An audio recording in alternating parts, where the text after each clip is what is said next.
হজযাত্রার নামে ভিখারি পাঠানো বন্ধ করুন। কড়া হুঁশিয়ারি দিয়ে পাকিস্তানকে চিঠি সৌদি আরবের। হাজার হাজার পাকিস্তানি ভিখারিতে ভরে যাচ্ছে সৌদি আরব। হজযাত্রার নামে আরবে ঢুকছে এইসব ভিখারির দল। এই ঘটনায় রীতিমতো ক্ষুব্ধ সৌদি আরবের এবার কড়া চিঠি পাঠালো পাকিস্তানকে। জানানো হয়েছে, তীর্থযাত্রীর নামে ভিখারি পাঠানোর এই প্রক্রিয়া অবিলম্বে বন্ধ করুক পাকিস্তান, না হলে কড়া পদক্ষেপ নিতে বাধ্য হবে তারা। গত মঙ্গলবার পাকিস্তানের সংবাদ মাধ্যমে প্রকাশ করা হয়েছে এই সংক্রান্ত এক রিপোর্ট, যেখানে বলা হয়েছে সৌদির হজ মন্ত্রকের তরফে পাকিস্তানের ধর্ম বিষয়ক মন্ত্রককে চিঠি পাঠানো হয়েছে, যেখানে স্পষ্টভাবে জানানো হয়েছে ওমরাহ ভিসাকে হাতিয়ার করে ভিখারি পাঠানো বন্ধ করুক পাকিস্তান, না হলে আগামী দিনে পাকিস্তানের নাগরিকরা সৌদিতে হজ করতে যেতে সমস্যার মুখে পড়বেন। সূত্রের খবর, সৌদির চিঠির পর ভিখারি সমস্যা সামাল দিতে দেশে আইন আনার চিন্তাভাবনা শুরু করেছে পাকিস্তান। সাধারণত পাকিস্তানের একাধিক পর্যটন সংস্থা সেখানকার নাগরিকদের উমরাহ করতে পাঠায়।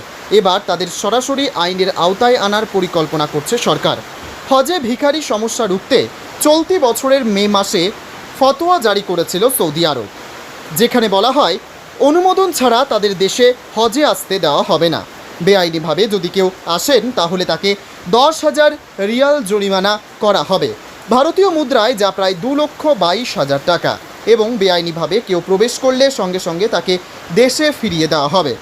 উল্লেখ্য, গত বছর এক আন্তর্জাতিক রিপোর্ট প্রকাশ্যে আসে, যেখানে দাবি করা হয়েছে বিদেশে যত ভিখারি গ্রেপ্তার হয়েছেন তাদের মধ্যে 90% পাকিস্তানের নাগরিক। শুধু তাই নয়, মক্কার মসজিদ চত্বর যত পকেটমার ধরা পড়েন তাদের অধিকাংশই পাকিস্তানের। বছরের পর বছর ধরে চলছে এই সমস্যা। পাকিস্তানও স্বীকার করে নিয়েছে এ বিষয়ে অসংখ্য অভিযোগ তাদের কাছেও এসেছে। এর আগে পাকিস্তানে সৌদির রাষ্ট্রদূত নওয়াফ বিন সৈয়দ আহমেদ আল মালকির সঙ্গে এ নিয়ে এক দফা বৈঠকও হয় পাকিস্তানের অভ্যন্তরীণ বিষয়ক মন্ত্রী মহসিন নকভির, যেখানে পাকিস্তান সৌদিকে আশ্বস্ত করে এই ভিখারি পাঠানো মাফিয়া চক্রের বিরুদ্ধে পদক্ষেপ নেবে তারা, যদিও আজও ভিখারি সমস্যার কোনো সুরাহা হয়নি।